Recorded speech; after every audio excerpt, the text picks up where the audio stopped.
And guys, ayan, bilang isang pakialamerang kapitbahay, hindi pa pwede hindi tayo magre-react nun sa season 5 ng reality show ng Toro Family. Nakakaloka yung ano nun. Akala ko isang normal na episode lang, pero shoota, lahat ng episode ng Toro pa may pasabog.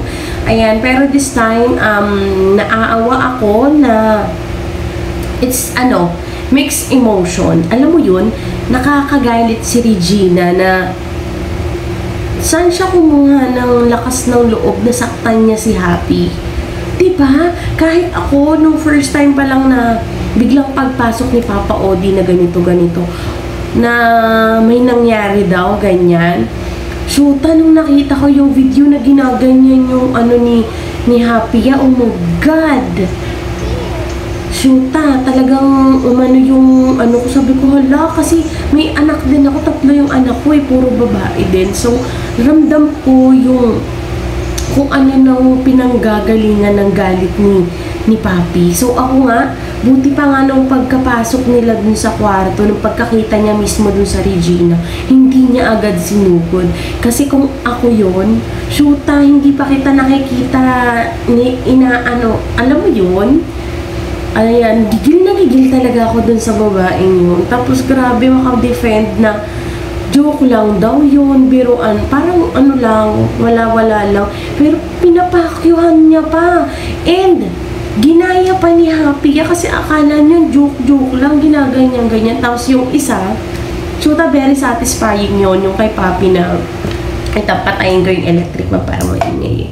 Very satisfying yung kay Papi. Sana pinakita kung paano sinipa, kung paano sinuntok ni Papi yung yung pangalawang girl.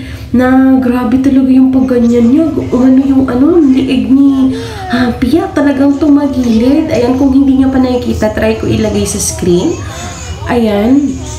Sobrang nakakaloka lang na, diba, sa bahay pa ni na Mama Marie. So, feeling ko, sobrang trusted na nila itong taong to kasi sa pagkakakilala ko kay Mama Marie, sa panonood ko ng video, sa pagsubaybay ko ng buhay nila, is feeling ko naman sobrang stricta ni Mama Marie, sobrang alam mo yun, yung lahat inaalam niya, pero this time parang feeling ko talagang nagtiwala sila or baka pinapakitaan lang sila ng maganda kapag kaharap sila, tapos pag nakatalikod, alam mo yun, parang backstabber style ganun. So, yeah, and thank you dun sa katulong na tinanggal nila na kahit wala na siya doon, still andun pa rin yung concern niya kay Happy, diba? Hindi natin alam kung ano yung nakot lang nung camera na yun, sobrang nakaka-trigger na. What more pa yung mga hindi natin nakita. Diba, hindi naman lahat is, mali mo, may mga, hindi maaalis sa isip mo yun So, talagang napakahalaga ng CCTV. Ayan, wag na wag magtitiwala sa mga hindi talaga kakilala. Ayan, kailangan kung magpapatira kayo sa bahay ninyo, alamin nyo talaga yung background, yung pagkatao. Hindi palibasa na yan is, maganda na siyang mag-alaga kasi hindi talaga lahat ng nanay is meant to be maging nanay. Alam mo yun? May mga bagay talaga na sadyang nangyari lang. Ganun. So, yun lang. Ako, as ramdam ko yung galit ni Papi. Wala akong doon. Kung nakulangan pa nga ako, nanggigil ako. Sana na lang nila, dinimanda nila or pinabarangay or whatever. Pero, yeah. Kalmado, saludo din ako kay Tony, talaga namang kalmado siya. Pinag-aralan niya muna lahat. Ayan, yung gigil ni Tito Beans na talagang napasigaw siya kahit naghahawak siya ng camera. Nakakaloka yun. Tapos si tatay ni Happy, chill lang siya, nagtitimpe, ganyan. So, kung ako yun talaga, hindi ko kaya hindi ko agad siya iharas. Kasi grabe yung ginawa niya. Bata pa lang yun. Kasi ang daming papasok sa isip ko na what if? Ano pa yung mga possible na ginawa niya habang wala kami, habang walang nakatingin. Alam mo yun?